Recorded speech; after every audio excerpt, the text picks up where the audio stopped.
Hi, welcome back to the Fat Lady Knits. Ah, I see there are two of you who are new. Welcome. Good to see you. Okay. Okay. Who stays up till 2 o'clock in the morning making socks? I do. um, okay. Last time, well, before I even go there, when you're having fun, time flies. If I were at a job, I'm sure there's nothing they could say that would get me to stay there till 2 o'clock in the morning. But this is fun. Another sock snake, a little one. Um, More yarn that I dyed. I had fun doing this. This I have no clue what I did, how I did it. If you asked me to repeat it, it would be an accident because I really don't know.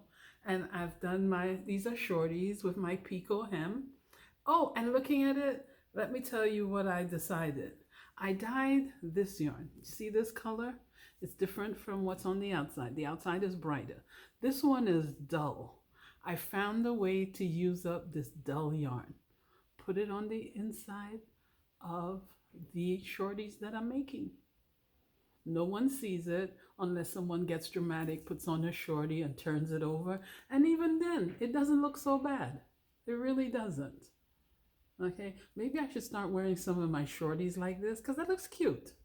But if you have a yarn you don't like, and neither does anyone else, you can always use it on the inside of the band for your shorty. And that's this. Oh, yes. I received requests for socks with heel tab. And I made this out of this. Don't worry, the person is going to get fair warning that this needs to be hand washed by itself because it's going to bleed and bleed and bleed some more. Okay, so I did this. So there's the tab at the back for those people who want to wear it with a sneaker or some shoe where there's an issue of something rubbing against the back of your foot. Nobody wants blisters, okay? So I did this, and this person, this is so uninteresting. We'll just skip right over that. And more yarn. I tell you, clean everyone once a year, not once every 10 years or once every 19 years, should clean out their craft space. You would not believe what you would find. And what I've been finding is all this yarn that I dyed that I forgot about.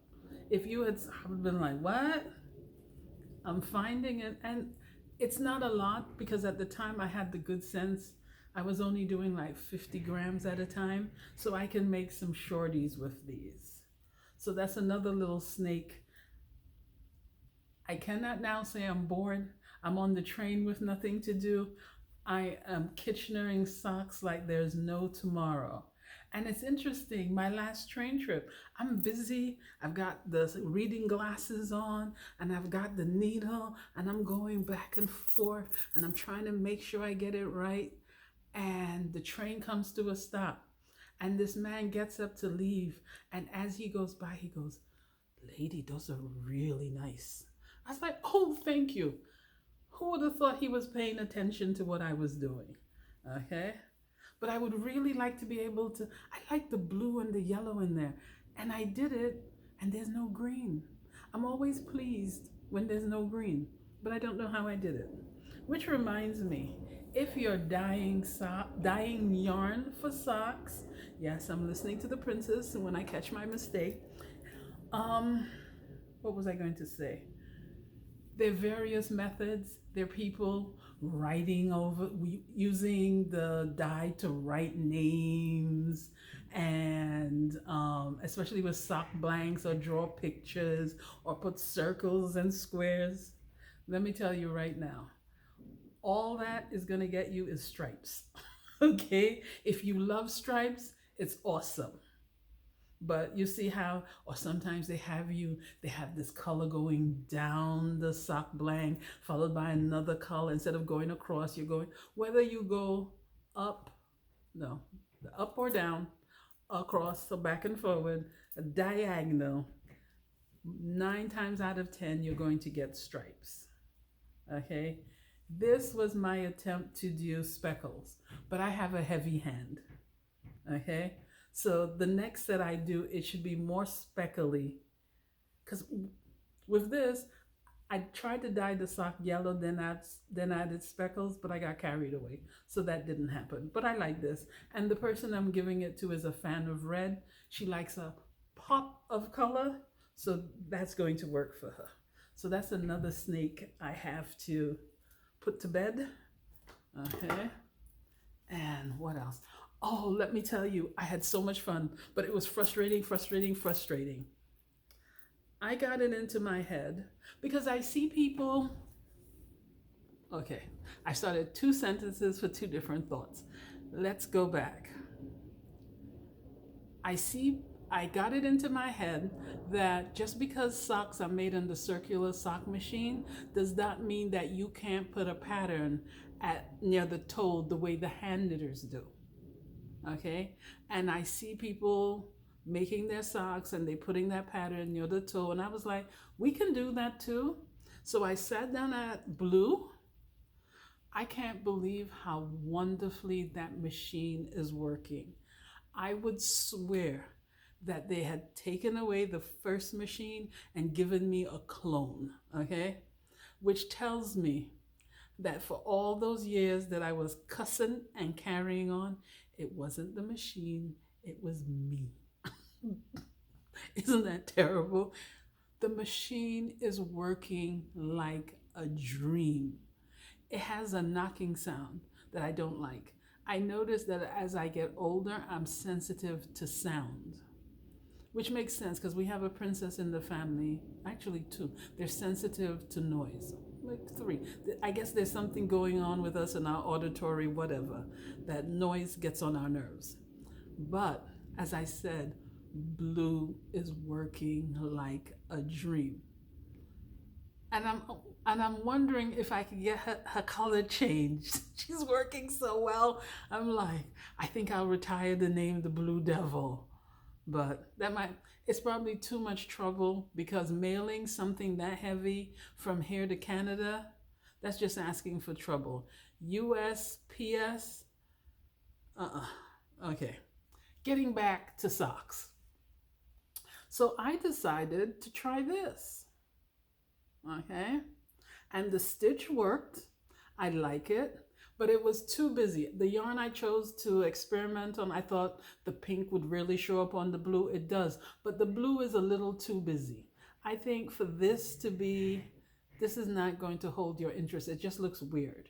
Now, if I had done a pink here, pink there, everywhere pink, there a pink, that might have worked better. But just trying to do a pattern on this didn't turn out well. Okay, but I understood the technique, so I said, let me try a sock in it. So are you ready to see what I did? Okay, this is what I did. Woohoo! Did you catch that? Let me try again. Woohoo! Did you see that? You saw bright colors, right? What colors did you see? You're right. Yellow, pink. So let me show you what I did. Ignore the brown yarn. This is waste yarn because, as usual, I work on a snake. So this is one that I removed from the snake. So ignore the brown. Actually, let me just stick it inside. Yeah. So we've got the cuff. And then look what we have. See if I can show that to you. Look at that. You see how I took, where's that? Whereas I had a little bit on this, I did the entire top of the sock because the base is the bright yellow. We all know who loves yellow? I do. And I took this bright pink. This is the same yarn that's here. And I put it diagonally across the sock. Now on a sock machine, this is not difficult to do, but it's annoying. And if you have no patience, don't bother. To do this, you need Besides the yarn, you need patience, good eyesight, or a pair of glasses to help you. And you should take breaks. It's tempting to want to finish it. This is going to take time, okay? But I showed that I could do it. And then I just did the rest of the sock in this bright. It's not Kitchener because I think I'm going to be pulling it out. Why am I going to pull it out? Oh, I almost forgot. And then I went to the bottom. Excuse me. And you see, I put that same diagonal across the toes to try and give it a pattern. But this yarn is so bright that the yellow kind of gets lost. You would have to be searching for it. I don't think it shows well. Maybe it was black or brown or white, it would show more, but I'm not sure those would be in keeping with the theme of the sock. I hope you can hear me because I heard the princess, they go, your mouth is covered. But yeah.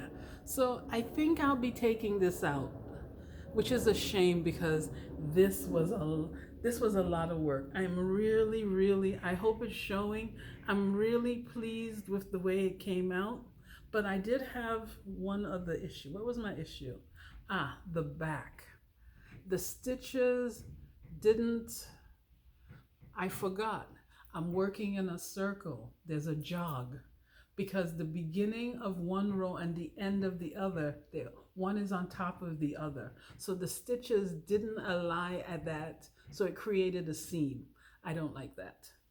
And I was thinking what I could do is, while working on the machine, leave those stitches blank, like a set of 5, 6 stitches, and then by hand do a duplicate stitch. But I was like, that's defeating the point of doing this. I wanted it to be made entirely on the circular sock machine. So I went back to the drawing board, and last night I tried. This time, what did I do? Oh, I decided to only work at the toes. And instead of, this looks like I did it every 3 to 4 stitches, something like that. I did it every 10. It's too far apart. And in some instances, I pulled the stitches too tight. So it's back to the drawing board, but I'm going to make a sock that has a that you can pattern on the sock machine. Just because it's a circular sock machine does not mean you can't have fun and you can't try different techniques. Okay? Yeah, because let me tell you, someone was like, well, how come you don't make the socks that the other people are doing, the designers? Because I don't want to. If that's what you make, that's fine. I mean, I have seen some sock knitters by hand and by machine make other people's patterns, and they're beautiful. But at the beginning, the middle, and the end of the day, you have to do what feels right for you. And so I'm having fun here, trying to push the boundary. Well, for me, because for someone else, this is nothing. Because if you've ever seen Rosalind Key's sock in 2 colors that looks like a maze, oh my God. I don't know that I could do that. I know I don't want to do it, because to me, that's something you do when your eyes are 20. Okay? Because that's a lot of work. And yes, I bought the hanging thing that you can put the second yarn on, and Heidi Bears also has a technique for working at least 2 or more yarns on the same row. And I saw someone, I was in a online circular sock machine cranking, and there was a woman there. She was an engineer, and she literally designed something so she could work however many different colors in a row. And I was like, oh my God, I wish I had that brain, but I don't. But as I said, just because it's a circular sock machine does not mean you cannot have fun. Actually, what I should say is, have some fun with your machine, play with it, see what you can do, because only you know what's in your head, and what's in your head might be much more creative than this. Because I mean, the sock that Rosalind Keyes did with the maze blows this away, but I have no interest in doing the maze, no. Okay, but I do want to work with this, and you could even use this to make a shape. Which reminds me, I have it here somewhere. Ah, yes. I want to make a sock with a musical clef. Is that a musical clef? Musical key. Because clef is that symbol thing. Never mind.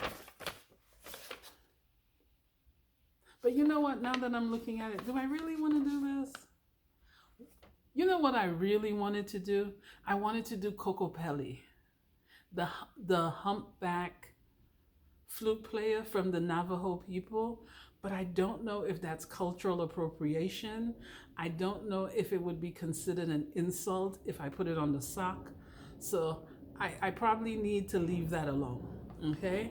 But maybe I can do the stereotype Rasta shape, the outline on socks. I don't think anybody would care about that one. I could be wrong, but I don't think so. The musical note, it sounds like a nice idea, but thinking about it, I think that's been done. Who needs to do that? We'll see, but I'm going to do something, okay? Yeah. I hope you enjoyed this episode. Thank you to the new people who stopped by. I do wish there was a way that we could do this so I could talk to you and you could talk to me. That would be awesome. Well, in the future. Till next time, thanks for stopping by. I'll see you.